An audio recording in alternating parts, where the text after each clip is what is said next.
You are sitting in a quiet room. Your phone is face down on the table. Nothing has happened. No sound, no vibration, and yet some part of you keeps glancing toward it again and again, like it owes you something. You tell yourself it's a bad habit, but the real answer is far stranger than a habit. Your brain is not checking a phone.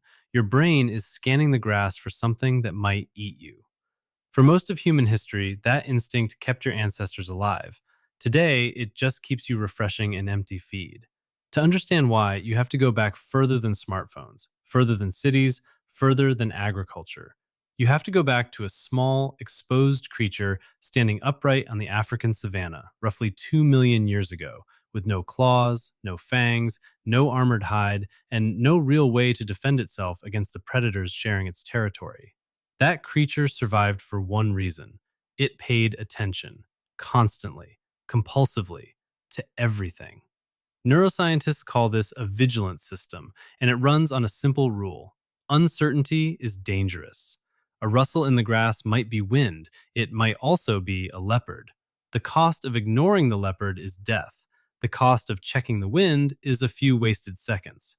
So, evolution built a brain that would rather waste 1,000 seconds checking wind than miss one leopard. This is not paranoia. This is math. Ancient, brutal, life or death math. Your brain still runs that math today. It just doesn't know the leopard is gone. The psychologist Robert Sapolsky spent decades studying stress in wild baboons in Kenya, and he found something remarkable. Baboons that lived in highly unpredictable social environments, unsure of who might attack them or when, showed dramatically higher stress hormone levels than baboons in stable ones. It wasn't the danger itself that wore them down, it was the not knowing. Uncertainty, on its own, was enough to keep their bodies locked in high alert. Sound familiar? Your phone is a machine built entirely out of uncertainty. You don't know if there's a message. You don't know if someone liked your post. You don't know if something important happened in the last 4 minutes. And your ancient vigilance system cannot tell the difference between social uncertainty and predator uncertainty. To your brain, an unread notification and a rustle in the grass trigger the exact same circuitry, the same amygdala response. The same tiny hit of alertness that once meant survival now just means unlocking a screen. There's a name for part of this reflex. Researchers who study attention and media call it the orienting response, a term popularized by communication scientist Byron Reeves, who studied how human attention reacts to screens. The orienting response is automatic. It happens before conscious thought. Any sudden change in your environment, a flash, a sound, a shift in light, hijacks your attention instantly, whether you want it to or not. Your ancestors needed this. A silent world with a sudden movement in the corner of your eye was exactly the kind of thing that could kill you if ignored. Now, that same reflex fires every time your screen lights up. But there's a second layer to this, and it's even older than danger. It's about connection. For nearly all of human existence, you lived in a small group, not a city, not a country, a group, tightly bound, usually somewhere between 50 and 150 people. The British anthropologist Robin Dunbar studied this pattern across primates and human societies and found something consistent.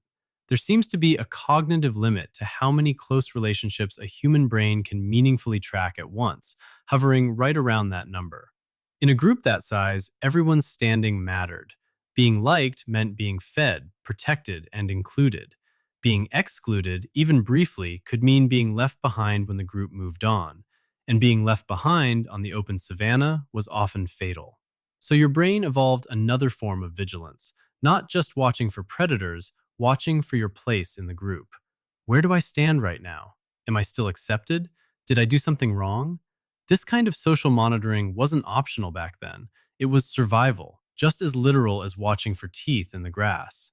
Which means the anxious pull you feel to check a message, to see if someone responded, to know whether you're still included in the conversation, isn't weakness. It's an inherited radar system built for a world of 150 people, now running inside a world of several billion. Here's where it gets stranger. Your phone doesn't just trigger this radar, it was designed to. Every notification is engineered around unpredictability, because unpredictable rewards are far more compelling to a brain than predictable ones.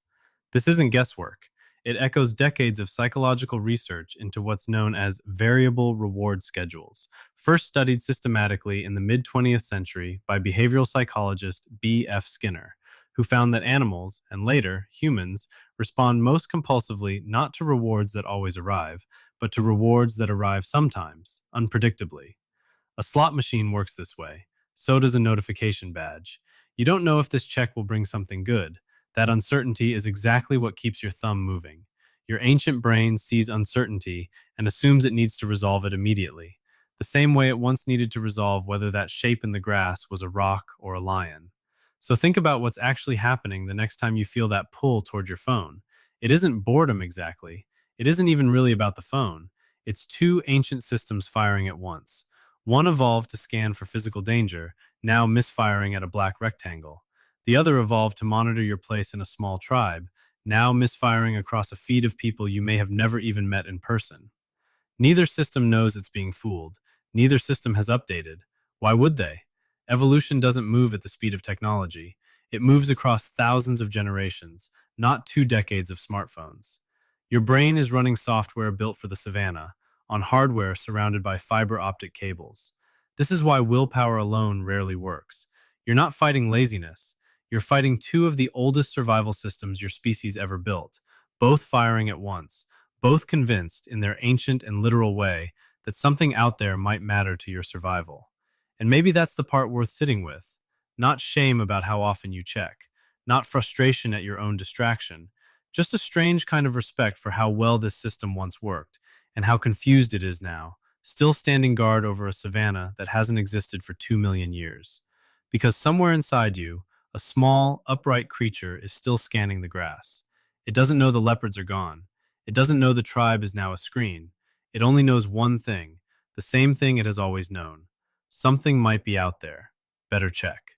So tonight, when your phone sits quiet on the table and your hand drifts toward it without permission, remember what's really happening. That isn't boredom reaching for a screen. That's the oldest part of you, still watching the grass.